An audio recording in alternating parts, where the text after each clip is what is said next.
I started attending Special Nation because I knew a couple of the attendees. That was back when there was 2 members, and I remember we'd be so excited when we grew to 4 or 5, and we'd take a picture every week just to track the growth. And now to see that the room, we don't even fit in that room anymore, and it's just incredible to see the growth that it's had and the impact that it's had on the families that are involved. There's such a difference between tolerance and acceptance. And so to tolerate our children being within the church is one thing, but to come to the place of acceptance and inclusion, and just, it requires that they move freely among the body of Christ because they are members of the body of Christ. In the beginning, we really wanted families to be able to come to church. That was really the goal, and it's a good goal, and it's a loving goal. But we didn't really get it yet.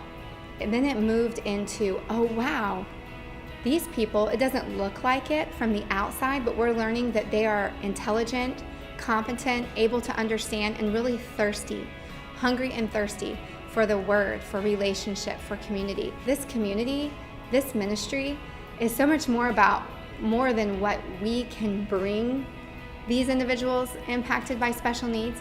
It's really the life-changing experience of being involved with them, in relationship with them, and how it changes those who are a part of it. When we describe Special Nation, Jesus is the foundation of it. He's our model, our example.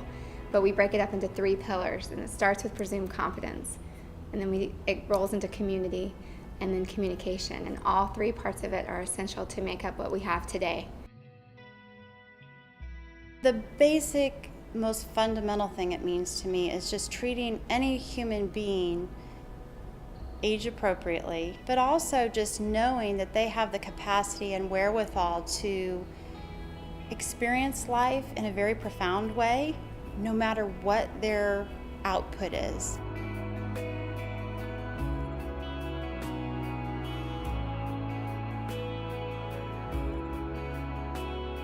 I know she's in there, and so my husband got to change the way he talks, and she understands. It's a whole different environment in our house. I remember the first day I was trying to tell him, Davis, I drew love you, and my mom was just like, just talk to him normally. I was like, okay.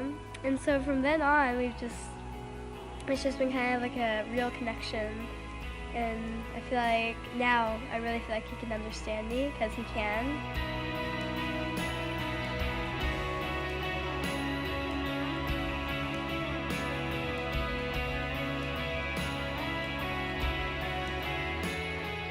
These teenagers are the same as us.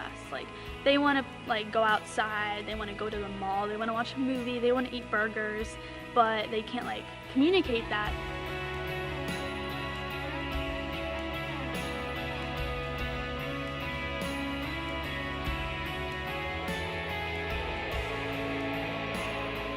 I felt like Special Nation saved my life, and I felt like it saved my marriage, and that might have sounded sort of dramatic, but it's true.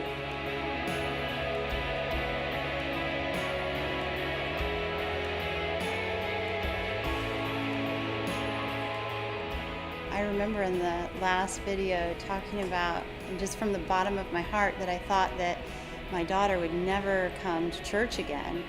And not only does she come every week, twice a week, but she runs in ahead of me, and it's just been the most amazing transformation. We have families that drive 40 minutes to church, families that had stopped or given up going to church altogether.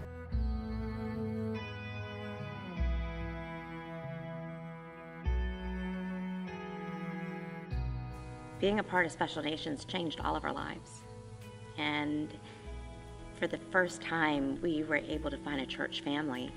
Not only a church family that embraced us, but a church family that wanted us. But us having an outlet, Jeannie having an outlet with other mothers.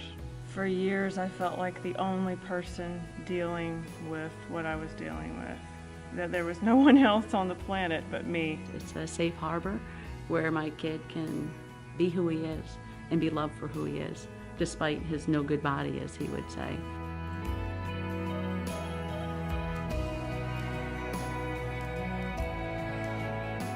think for fathers, it's really, really difficult.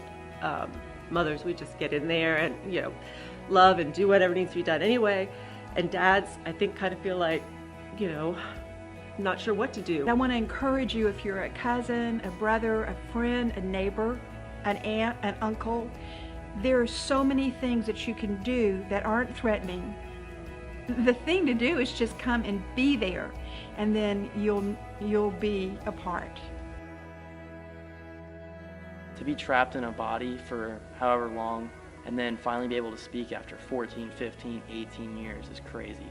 And some of the first things they type is just you can't make it up. It's amazing.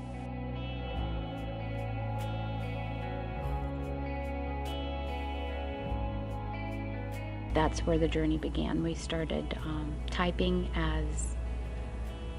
as a means to reach her deeper desires and feelings and things that we weren't able to see before. I think that is really the secret to this whole life that we're experiencing right now, is for they can get their feelings out and get their dreams out, get their hopes out, so we know too, and we can be part of that in their lives.